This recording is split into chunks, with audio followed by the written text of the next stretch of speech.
ನಮಸ್ಕಾರ ಸ್ನೇಹಿತರೆ, ಇದೀಗ ತಾನೇ ಬಂದಿರುವ ಮುಖ್ಯವಾದ ಮಾಹಿತಿಗಳು.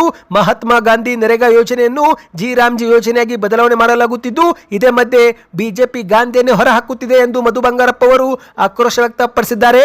ಮತ್ತೊಂದೆಡೆಯಲ್ಲಿ ಕಾಂಗ್ರೆಸ್ ಪಕ್ಷ ಸ್ಕೀಮ್ ಬದಲು ಸ್ಕ್ಯಾಮ್ ಬಗ್ಗೆ ಯೋಚನೆ ಮಾಡ್ತಾ ಇದೆ ಎಂದು ಬಿವಾ ವಿಜೇಂದ್ರ ಅವರು ಕಿಡಿಕಾರಿದ್ದಾರೆ. ಎಲ್ಲ ಮಾಹಿತಿಗಳು ಬಂದಿವೆ ಸ್ನೇಹಿತರೆ. ಮತ್ತೊಂದೆಡೆಯಲ್ಲಿ ಮಹಾತ್ಮ ಗಾಂಧಿ ನರೇಗಾ ಯೋಜನೆಯಲ್ಲಿ ಲೂಟಿ ತಡೆಯಲು ಕೇಂದ್ರ ನಿಯಮ ಮಾಡುತ್ತಿದೆ ಎಂದು ಎಚ್.ಡಿ. ಕುಮಾರಸ್ವಾಮಿ ಅವರು ರಾಮ್ಜಿ ಯೋಜನೆ ಬಗ್ಗೆ ಸಮರ್ಥಿಸಿಕೊಂಡಿದ್ದಾರೆ. ಮತ್ತೊಂದೆಡೆಯಲ್ಲಿ ಜೆಡಿಎಸ್ ಪಾರ್ಟಿನೇ ಮಾರಾಟಕ್ಕಿಡಲಾಗಿದೆ ಎಂದು ಪ್ರಿಯಾಂಕ್ ಖರ್ಗೆ ಅವರು ಲೇವಡಿ ಮಾಡಿದ್ದಾರೆ. ಎಲ್ಲ ಮಾಹಿತಿಗಳನ್ನು ನೋಡೋಣ. ನೀವು ಕೂಡ ಗೃಹಲಕ್ಷ್ಮಿ ಯೋಜನೆ ಫಲಾನುಭವಿಗಳಾಗಿದ್ದರೆ ಮತ್ತೊಂದು ಗುಡ್ ನ್ಯೂಸ್ ಕೊಟ್ಟ ಸರ್ಕಾರ. ಇದೇ ದಿನಾಂಕದ ಒಳಗೆ ಮತ್ತೊಂದು ಖಾತೆ 2,000 ರೂಪಾಯಿ ನಿಮ್ಮ ಬ್ಯಾಂಕ್ ಖಾತೆಗೆ ಜಮೆ ಆಗಲಿದೆ. ಯಾವ ತಿಂಗಳದ್ದು ಎಂಬುವ ಮಾಹಿತಿ ಬಂದಿದೆ ಸ್ನೇಹಿತರೆ. ವಿಡಿಯೋನ ನೀವು ಪೂರ್ತಿಯಾಗಿ ನೋಡಿ. ರಾಜ್ಯದ ಶಾಲಾ ಮಕ್ಕಳಿಗೆ ಶೂ ಮತ್ತು ಸಾಕ್ಸ್ ಭಾಗ್ಯ 6 ಕೋಟಿ ಅನುದಾನ ಬಿಡುಗಡೆ ಮಾಡಿದ ಶಿಕ್ಷಣ ಇಲಾಖೆ. 1 ರಿಂದ 10ನೇ ತರಗತಿ ವಿದ್ಯಾರ್ಥಿಗಳಿಗೆ ಶೂ ಮತ್ತು ಸಾಕ್ಸ್ ಕೊಡಲಾಗುತ್ತೆ. ಯಾರಿಗೆ ಕೊಡುತ್ತಾರೆ ಎಲ್ಲ ಮಾಹಿತಿಗಳನ್ನು ನೋಡೋಕ್ಕಿಂತ ಮೊದಲು ನೀವು ನಮ್ಮ ಚಾನಲ್ಗೆ ಮೊದಲು ಬಾರಿ ಭೇಟಿ ಕೊಡುತ್ತಿದ್ರೆ ದಯವಿಟ್ಟು ಸಬ್ಸ್ಕ್ರೈಬ್ ಆಗಿ, ಪಕ್ಕದಲ್ಲಿ ಕಾಣಿಸುವ ಗಂಟೆ ಒತ್ತಿ. ಇದರಿಂದ ರಾಜ್ಯದ ಮುಖ್ಯವಾದ ಮಾಹಿತಿಗಳು ನಿಮಗೆ ಸಿಗುತ್ತವೆ. ವಿಡಿಯೋಗೆ ಲೈಕ್ ಮಾಡಿ ಮತ್ತು ವಿಡಿಯೋ ಪೂರ್ತಿಯಾಗಿ ನೋಡಿ. ಬನ್ನಿ ಸ್ನೇಹಿತರೆ, ಎಲ್ಲ ಮುಖ್ಯವಾದ ಮಾಹಿತಿಗಳನ್ನು ಡೀಟೇಲ್ ಆಗಿ ನೋಡೋಣ. ವರ್ಷಕ್ಕೆ 2 ಕೋಟಿ ಉದ್ಯೋಗ ನೀಡುತ್ತೇವೆ ಎಂದು ಅಧಿಕಾರಕ್ಕೆ ಬಂದಿರುವ ಕೇಂದ್ರದ ಬಿಜೆಪಿ ಸರ್ಕಾರ ಈಗ ದೇಶದ ಬಡವರ ಪಾಲಿನ ಸಂಜೀವಿನಿ ಅಂತಿರುವ ಮಹಾತ್ಮ ಗಾಂಧಿ ನರೇಗಾ ಯೋಜನೆಯಿಂದ ಮಹಾತ್ಮ ಗಾಂಧಿ ಹೆಸರನ್ನೇ ಕೈಬಿಡುವ ಮೂಲಕ ಗಾಂಧೀಜಿಯವರನ್ನು ದೇಶದಿಂದ ಹೊರಹಾಕುವ ಪ್ರಯತ್ನ ಮಾಡುತ್ತಿದೆ ಎಂದು ಶಿಕ್ಷಣ ಸಚಿವ ಮಧು ಬಂಗಾರಪ್ಪ ಅವರು ಶಿವಮೊಗ್ಗ ಜಿಲ್ಲೆಯಲ್ಲಿ ಕಿಡಿಕಾರಿದ್ದಾರೆ. ಹೌದು ಸ್ನೇಹಿತರೆ, ಮಹಾತ್ಮ ಗಾಂಧಿ ನರೇಗಾ ಯೋಜನೆಯಲ್ಲಿ ಮರುನಾಮಕರಣ ಮಾಡಲಾಗ್ತಾ ಇದೆ. ಈಗ ಆ ಒಂದು ಯೋಜನೆ ರಾಮ್ಜಿ ಯೋಜನೆ ಎಂದು ಬದಲಾಗುತ್ತಿದೆ. ಇದೇ ಮಧ್ಯೆ ಗಾಂಧಿ ಹೆಸರು ತೆಗೆದು ಹಾಕುತ್ತಿರುವುದು ಅಕ್ಷಮ್ಯ ಅಪರಾಧ ಎಂದು ಮಧು ಬಂಗಾರಪ್ಪ ಅವರು ಪತ್ರಿಕಾಗೋಷ್ಠಿಯಲ್ಲಿ ಆಕ್ರೋಶ ವ್ಯಕ್ತಪಡಿಸಿದ್ದಾರೆ. ಹೌದು ಸ್ನೇಹಿತರೆ, ಮಾಧ್ಯಮಗಳ ಮುಂದೆ ಮಾತನಾಡಿದಂತೆ ಇವರು ಈ ಒಂದು ಹಿಂದೆ ಅಹಿಂಸೆಯ ಮೂಲಕ ಸ್ವಾತಂತ್ರ್ಯ ತಂದುಕೊಟ್ಟ ಮಹಾತ್ಮ ಗಾಂಧೀಜಿಯವರು ಮಾನವೀಯ ಮೌಲ್ಯಗಳ ಸಂಕೇತ. ಈಗ ಮಹಾತ್ಮ ಗಾಂಧಿ ನರೇಗಾ ಯೋಜನೆಗೆ ಅವರ ಹೆಸರು ಅತ್ಯಂತ ಸೂಕ್ತವಾಗಿತ್ತು. ಆದರೆ ಬಿಜೆಪಿ ಸರ್ಕಾರ ಹಂತ ಹಂತವಾಗಿ ಗಾಂಧೀಜಿಯವರ ಹೆಸರನ್ನೇ ಅಳಿಸುವ ಸಂಚು ರೂಪಿಸುತ್ತಿದೆ ಎಂದು ಮಾಧ್ಯಮಗಳ ಮುಂದೆ ಕಿಡಿಕಾರಿದ್ದಾರೆ. ಇದೀಗ ಮಹಾತ್ಮ ಗಾಂಧಿ ನರೇಗಾ ಯೋಜನೆಯನ್ನು ರಾಮ್ಜಿ ಯೋಜನೆ ಎಂದು ಮರುನಾಮಕರಣ ಮಾಡಲಾಗುತ್ತಿದೆ. ನಾವು ಕೂಡ ರಾಮನ ಭಕ್ತರೇ, ನಮ್ಮ ಹೃದಯದಲ್ಲೂ ಕೂಡ ರಾಮನಿದ್ದಾನೆ. ಆದರೆ ರಾಮನ ಹೆಸರಿನಲ್ಲಿ ಸುಳ್ಳು ಹೇಳುತ್ತಾ ಬಡವರ ಉದ್ಯೋಗ ಕಿತ್ತುಕೊಳ್ಳುವ ಯೋಜನೆ ಇರುವುದು ಸರಿಯಲ್ಲ ಎಂದು ಆಕ್ರೋಶವನ್ನು ವ್ಯಕ್ತಪಡಿಸಿದ್ದಾರೆ. ಇನ್ನು ಇದೊಂದು ಕಡೆ ಆದರೆ ಮತ್ತೊಂದೆಡೆಯಲ್ಲಿ ಬಿಜೆಪಿ ರಾಜ್ಯಾಧ್ಯಕ್ಷ ಬಿವಾ ವಿಜೇಂದ್ರ ಅವರು ಕಾಂಗ್ರೆಸ್ ಪಕ್ಷ ಸ್ಕೀಮ್ ಬದಲು ಸ್ಕ್ಯಾಮ್ ಬಗ್ಗೆ ಯೋಚನೆ ಮಾಡುತ್ತಿದೆ ಎಂದು ಕಿಡಿಕಾರಿದ್ದಾರೆ. ಹೌದು, ಕೇಂದ್ರ ಸರ್ಕಾರದ ಯೋಜನೆಗಳ ಕುರಿತು ತಪ್ಪು ಮಾಹಿತಿ ನೀಡಿ ಜನರಲ್ಲಿ ತಪ್ಪು ಕಲ್ಪನೆ ಮೂಡಿಸುವ ಕೆಲಸ ರಾಜ್ಯ ಕಾಂಗ್ರೆಸ್ ಸರ್ಕಾರ ಮಾಡ್ತಾ ಇದೆ ಎಂದು ಬಿಜೆಪಿ ರಾಜ್ಯಾಧ್ಯಕ್ಷ ಬಿವಾ ವಿಜೇಂದ್ರ ಅವರು ಆಕ್ರೋಶ ವ್ಯಕ್ತಪಡಿಸಿದ್ದಾರೆ. ಪತ್ರಿಕಾಗೋಷ್ಠಿಯಲ್ಲಿ ಮಾತನಾಡಿದಂಥ ವಿಜೇಂದ್ರ ಅವರು ಗೌರವಾನ್ವಿತ ಪ್ರಧಾನಿ ನರೇಂದ್ರ ಮೋದಿ ಅವರು ಮಹಾತ್ಮ ಗಾಂಧಿ ನರೇಗಾ ಯೋಜನೆಯಲ್ಲಿ ಸುಧಾರಣೆ ಮಾಡುವ ಮೂಲಕ ರಾಮ್ಜಿ ಯೋಜನೆ ಜಾರಿಗೆ ಮಾಡಿ ಲಕ್ಷಾಂತರ ಕೋಟಿ ಹೂಡಿಕೆ ಮಾಡಿ ಗ್ರಾಮೀಣಾಭಿವೃದ್ಧಿಯ ಕನಸು ನನಸಾಗಿಸಲು ಮುಂದಾಗಿದ್ದಾರೆ. ಇದು ತಪ್ಪೇ ಎಂದು ಬಿವಾ ವಿಜೇಂದ್ರ ಅವರು ಪ್ರಶ್ನೆ ಮಾಡಿದ್ದಾರೆ.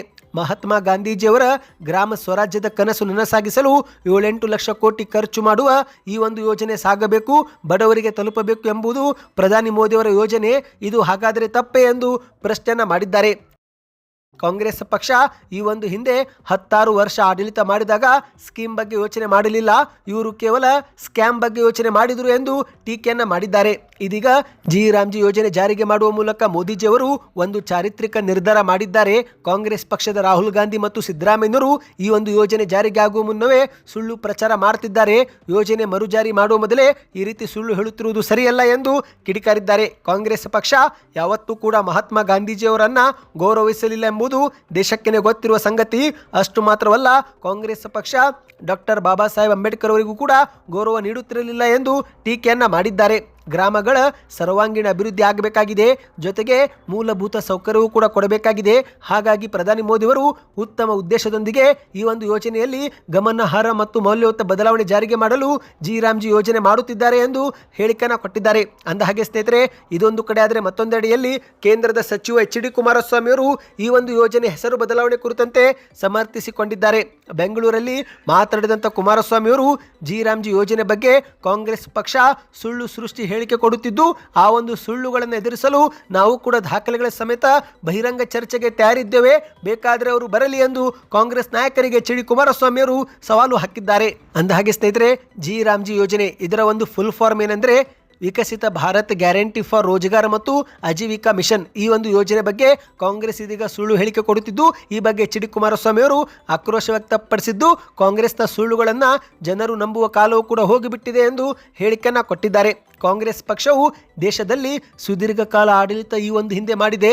ಯಾವುದಾದರೂ ಪ್ರಮುಖ ಯೋಜನೆಗಳಿಗೆ ಇವರು ಮಹಾತ್ಮ ಗಾಂಧಿಯವರ ಹೆಸರು ಇಟ್ಟಿದ್ದಾರೇನು ಎಂದು ಎಚ್ ಡಿ ಕುಮಾರಸ್ವಾಮಿ ಅವರು ಪ್ರಶ್ನೆ ಮಾಡಿದ್ದಾರೆ.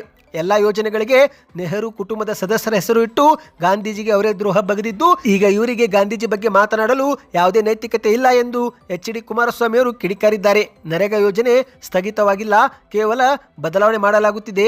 ಕಳೆದ ಅನೇಕ ವರ್ಷಗಳಿಂದ ಈ ಒಂದು ಯೋಜನೆಯಲ್ಲಿ ನಡೆದಿದ್ದಂಥ ಅಕ್ರಮವನ್ನು ಪ್ರಧಾನಿ ಮೋದಿ ಸರ್ಕಾರ ಸರಿಪಡಿಸಿ ಅದರಲ್ಲಿ ಅನೇಕ ಮಹತ್ವದ ಸುಧಾರಣೆ ತರುತ್ತಿದೆ. ಲೋಪಗಳನ್ನು ಸರಿಪಡಿಸಿ ಸುಧಾರಣೆ ಮಾಡುವುದು ತಪ್ಪಾ ಎಂದು ಎಚ್ ಡಿ ಕುಮಾರಸ್ವಾಮಿ ಅವರು ಪ್ರಶ್ನೆಯನ್ನ ಮಾಡಿದ್ದಾರೆ. ಸ್ನೇಹಿತರೆ, ಬನ್ನಿ ಇದೀಗ ಮತ್ತೊಂದು ಮಾಹಿತಿಗೆ ಹೋಗೋಣ. ಅದಕ್ಕಿಂತ ಮೊದಲು ವಿಡಿಯೋ ಇಷ್ಟವಾಗುತ್ತಿದ್ದರೆ ಲೈಕ್ ಮಾಡಿ ಮತ್ತು ಚಾನಲ್ಗೂ ಕೂಡ ಸಬ್ಸ್ಕ್ರೈಬ್ ಆಗಿ. ಈ ಒಂದು ಹಿಂದೆ ಎಚ್ ಡಿ ಕುಮಾರಸ್ವಾಮಿ ಅವರು ಮುಖ್ಯಮಂತ್ರಿ ಸಿದ್ದರಾಮಯ್ಯನವರು ಲೀಸ್ ಪೀರಿಯಡ್ ನಲ್ಲಿ ಇದ್ದಾರೆ ಎಂಬ ಹೇಳಿಕೆ ಕೊಟ್ಟಿದ್ದು, ಇದೇ ಒಂದು ಹೇಳಿಕೆಗೆ ಪ್ರಿಯಾಂಕ್ ಖರ್ಗೆ ಅವರು ತಿರುಗೇಟು ಕೊಟ್ಟು ಜೆಡಿಎಸ್ ಪಾರ್ಟಿನೇ ಮಾರಾಟಕ್ಕಿಡಲಾಗಿದೆ ಎಂದು ಬೆಂಗಳೂರಲ್ಲಿ ಲೇವಡಿ ಮಾಡಿದ್ದಾರೆ.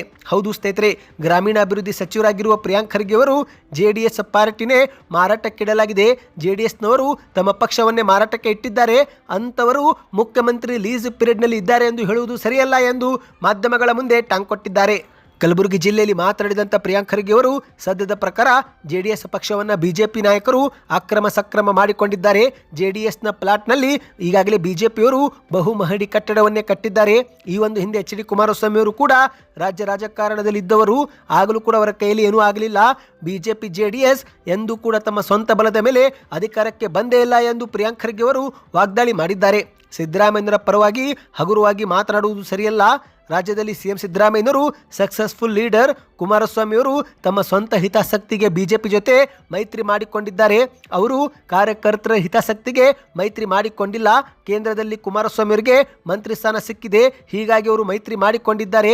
ಈ ಒಂದು ಹಿಂದೆ ಮೋದಿ ವಿರುದ್ಧ ಕಟುವಾಗಿ ಟೀಕೆ ಮಾಡಿದಂಥ ಎಚ್ ಡಿ ದೇವೇಗೌಡರು ಕೂಡ ಇಂದು ಮೈತ್ರಿ ಮಾಡಿಕೊಂಡಿದ್ದಾರೆ ಎಂದು ಮಾಧ್ಯಮಗಳ ಮುಂದೆ ಲೇವಡಿ ಮಾಡಿದ್ದಾರೆ. ಬನ್ನಿದೀಗ ಮತ್ತೊಂದು ಮಾಹಿತಿಗೆ ಹೋಗೋಣ. ಸ್ನೇಹಿತರೆ, ನೀವು ಕೂಡ ಗೃಹಲಕ್ಷ್ಮಿ ಯೋಜನೆಯ ಫಲಾನುಭವಿಗಳಾಗಿದ್ದರೆ ಕಮೆಂಟ್ನಲ್ಲಿ ಗುಡ್ ನ್ಯೂಸ್ ಎಂದು ಕಮೆಂಟ್ ಮಾಡಿ. ಹೌದು ಸ್ನೇಹಿತರೆ, ರಾಜ್ಯದ ಫಲಾನುಭವಿಗಳಿಗೆ ಮತ್ತೊಂದು ಕಂತಿನ 2,000 ರೂಪಾಯಿ ಶೀಘ್ರವೇ ಜಮೆ ಆಗಲಿದೆ. ಅಂದ ಹಾಗೆ ಜನವರಿ ತಿಂಗಳಲ್ಲಿ ಸೆಪ್ಟೆಂಬರ್ ತಿಂಗಳ 24ನೇ ಕಂತು ನಿಮ್ಮ ಬ್ಯಾಂಕ್ ಖಾತೆಗೆ ಜಮಾವಾಯಿತಾ? ಪ್ರತಿಯೊಬ್ಬರು ಕಮೆಂಟ್ ಮಾಡಿ. ಯಾಕಂದರೆ ಇದೀಗ 25ನೇ ಕಂತು ಕೂಡ ಬಿಡುಗಡೆ ಮಾಡಲಾಗಿರುವ ಮಾಹಿತಿ ಲಭ್ಯವಾಗಿದೆ. ಹೌದು, ರಾಜ್ಯ ಕಾಂಗ್ರೆಸ್ ಸರ್ಕಾರ ಗೃಹಲಕ್ಷ್ಮಿಯರಿಗೆ ಮತ್ತೊಂದು ಗುಡ್ ನ್ಯೂಸ್ ಕೊಟ್ಟಿದೆ. ಬಹುದಿನಗಳಿಂದ ಹಣಕ್ಕಾಗಿ ಕಾದು ಕುಳಿತಿದ್ದಂಥ ಫಲಾನುಭವಿಗಳಿಗೆ ಇದೀಗ 25ನೇ ಕಂತು ಕೂಡ ಫೆಬ್ರವರಿ ಮೊದಲ ವಾರದಲ್ಲಿ ಜಮೆ ಆಗುವ ಸಾಧ್ಯತೆ ಇದೆ. ಹೌದು ಸ್ನೇಹಿತರೆ, ಈ ಒಂದು ಹಿಂದೆ ಡಿಸೆಂಬರ್ 16ರಂದು 24ನೇ ಕಂತು ಬಿಡುಗಡೆ ಮಾಡಲಾಗಿತ್ತು. ಆ ಒಂದು ಕಂತು ಉತ್ತರ ಕರ್ನಾಟಕದ ಬಹುತೇಕ ಜಿಲ್ಲೆ ಫಲಾನುಭವಿಗಳಿಗೆ ಈಗಾಗಲೇ ಜಮಾ ಆಗಿರುವ ಮಾಹಿತಿ ಕೂಡ ಬಂದಿದೆ. ಈಗ ಇದೇ ಮಧ್ಯೆ 25ನೇ ಕಂತು ಕೂಡ ಬಿಡುಗಡೆಗೆ ಸರ್ಕಾರ ಸಿದ್ಧತೆ ಪ್ರಾರಂಭ ಮಾಡಿದೆ. ಹೌದು, 2023ರಲ್ಲಿ ಕಾಂಗ್ರೆಸ್ ಸರ್ಕಾರ ಅಧಿಕಾರಕ್ಕೆ ಬಂದಾಗಲಿಂದ ಇದುವರೆಗೆ 24 ಕಂತುಗಳು ಪೂರ್ಣಗೊಂಡಿವೆ. ಅಂದರೆ ಪ್ರತಿ ಫಲಾನುಭವಿಗಳಿಗೆ 48,000 ರೂಪಾಯಿ ಹಣ ದೊರೆತಂತಾಗಿದೆ. ಇದೀಗ 25ನೇ ಕಂತು ಕೂಡ ಜಮಾವಾಯ್ತಂದ್ರೆ ಆಗ ಪ್ರತಿ ಕುಟುಂಬಕ್ಕೆ 50,000 ರೂಪಾಯಿ ಜಮೆ ಮಾಡಿದಂತಾಗುತ್ತೆ. ಸ್ನೇಹಿತರೆ, ನಿಮ್ಮ ಬ್ಯಾಂಕ್ ಖಾತೆಗೂ 24 ಕಂತುಗಳು ಬಂದಿದೆಯಾ? ಅದನ್ನು ನೀವು ಕಮೆಂಟ್ ಮಾಡಿ. ಇದೀಗ 25ನೇ ಕಂತಿನ ಹಣ ಬಿಡುಗಡೆಗೆ ಕೆಲ ಆಡಳಿತಾತ್ಮಕ ಕಾರಣದಿಂದ ತಡವಾಗಿದ್ದು, ಆದರೆ ರಾಜ್ಯ ಸರ್ಕಾರ ಇದೀಗ ಈ ಒಂದು ಕಂತು ಕೂಡ ಬಿಡುಗಡೆ ಮಾಡಲು ಮುಂದಾಗಿದೆ. ಸರ್ಕಾರದ ಮಟ್ಟದಲ್ಲೇ ಅಂತಿಮ ನಿರ್ಧಾರ ತೆಗೆದುಕೊಳ್ಳಲಾಗಿದ್ದು, ಹಣಕಾಸು ಇಲಾಖೆ ಅನುಮೋದನೆ ಬಳಿಕ ಅಧಿಕೃತವಾಗಿ ಆದೇಶವು ಕೂಡ ಹೊರಬೀಳಲಿದೆ. ಸ್ನೇಹಿತರೆ, 25ನೇ ಕಂತಿನ 2,000 ರೂಪಾಯಿ ಜನವರಿ ತಿಂಗಳ ಕೊನೆ ವಾರ ಅಥವಾ ಫೆಬ್ರವರಿ ತಿಂಗಳ ಮೊದಲ ವಾರದಲ್ಲಿ ನೇರವಾಗಿ ಜಮೆ ಆಗುವ ಸಾಧ್ಯತೆ ಇದೆ ಎಂದು ಹೇಳಲಾಗಿದೆ. ರಾಜ್ಯದ ಸುಮಾರು 26 ಜಿಲ್ಲೆಗಳಿಗೆ ಮೊದಲ ಹಂತದಲ್ಲಿ ಜಮೆಯಾಗಿ ನಂತರ ಉಳಿದಂಥ ಕೆಲ ಜಿಲ್ಲೆಗಳಿಗೆ ಹಂತ ಹಂತವಾಗಿ ತಲುಪಲಿದೆ ಎಂದು ಹೇಳಲಾಗಿದೆ. ಹಾಗಾಗಿ ಸ್ನೇಹಿತರೆ, ನಿಮ್ಮ ಬ್ಯಾಂಕ್ ಖಾತೆಗೆ ಜನವರಿ ತಿಂಗಳಲ್ಲಿ 24ನೇ ಕಂತಿನ 2,000 ರೂಪಾಯಿ ಅಂದರೆ ಸೆಪ್ಟೆಂಬರ್ ತಿಂಗಳ ಕಂತು ಜಮಾವಾಯ್ತಾ? ಕಮೆಂಟ್ ಮಾಡಿ. ಇದೀಗ ಶೀಘ್ರವೇ ಅಕ್ಟೋಬರ್ ತಿಂಗಳ 25ನೇ ಕಂತು ಕೂಡ ಜಮೆ ಆಗಲಿದೆ ಎಂದು ಹೇಳಲಾಗಿದೆ. ಬನ್ನಿದೀಗ ಕೊನೆಯ ಮಾಹಿತಿಗೆ ಹೋಗೋಣ. ರಾಜ್ಯದ ಶಾಲಾ ಮಕ್ಕಳಿಗೆ ಶೂ ಮತ್ತು ಸಾಕ್ಸ್ ಭಾಗ್ಯ 6 ಕೋಟಿ ರೂಪಾಯಿ ಅನುದಾನ ಬಿಡುಗಡೆ ಮಾಡಿದ ಶಿಕ್ಷಣ ಇಲಾಖೆ. ಹೌದು, 2025-26ನೇ ವರ್ಷದ ಶೈಕ್ಷಣಿಕ ವರ್ಷ ಅಂತಿಮ ಹಂತದಲ್ಲಿದೆ. ಇನ್ನೇನು ಮಾರ್ಚ್ ತಿಂಗಳಲ್ಲಿ ಪರೀಕ್ಷೆಗಳು ಕೂಡ ಆರಂಭಗೊಳ್ಳಲಿವೆ. ಇದೇ ಮಧ್ಯೆ ಶಿಕ್ಷಣ ಇಲಾಖೆ ಮಹತ್ವದ ನಿರ್ಣಯ ಕೈ ತೆಗೆದುಕೊಂಡಿದೆ. ಹೌದು ಸ್ನೇಹಿತರೆ, ಸರ್ಕಾರಿ ಶಾಲೆಗಳಲ್ಲಿ ಓದುತ್ತಿರುವ ಮಕ್ಕಳಿಗೆ ಶೂ ಮತ್ತು ಸಾಕ್ಸ್ ವಿತರಿಸಲು ಶಿಕ್ಷಣ ಇಲಾಖೆ ಮುಂದಾಗಿದೆ.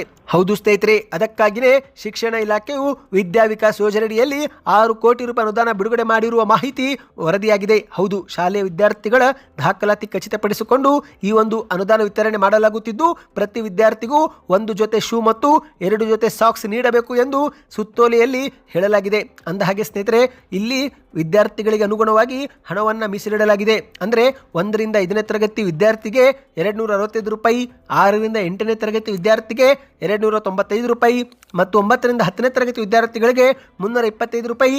ಈ ರೀತಿ ಒಂದು ಹಣವನ್ನು ನಿಗದಿ ಮಾಡಲಾಗಿದ್ದು, ಆ ಒಂದು ಹಣದ ಒಳಗೆ ಶೂ ಮತ್ತು ಸಾಕ್ಸುಗಳನ್ನು ಖರೀದಿ ಮಾಡಿ ನಂತರ ಗುಣಮಟ್ಟ ಪರಿಶೀಲಿಸಿ ವಿದ್ಯಾರ್ಥಿಗಳಿಗೆ ಕೊಡಲಾಗುತ್ತಂತೆ. ಅಂದಹಾಗೆ ಸ್ನೇಹಿತರೆ, ಸರ್ಕಾರಿ ಶಾಲಾ ವಿದ್ಯಾರ್ಥಿಗಳಿಗೆ ಮಾತ್ರ ಶೂ ಮತ್ತು ಸಾಕ್ಸು ವಿತರಣೆ ಮಾಡಲಾಗುತ್ತಿದೆ. ಖಾಸಗಿ ಶಾಲೆಗಳಲ್ಲಿ ಓದುತ್ತಿದ್ದರೆ ಈ ಒಂದು ಲಾಭ ಪಡೆಯಲು ಸಾಧ್ಯವಾಗುವುದಿಲ್ಲ. ಸದ್ಯಕ್ಕೆ ಇತ್ತು. ಈ ಎಲ್ಲ ಮಾಹಿತಿಗಳು ಇಷ್ಟವಾಗಿದ್ದರೆ ವಿಡಿಯೋಗೆ ಲೈಕ್ ಮಾಡಿ, ಮುಂಬರುವ ಮಾಹಿತಿ ಪಡೆಯಲು ಚಾನಲ್ಗೆ ಸಬ್ಸ್ಕ್ರೈಬ್ ಆಗಿ.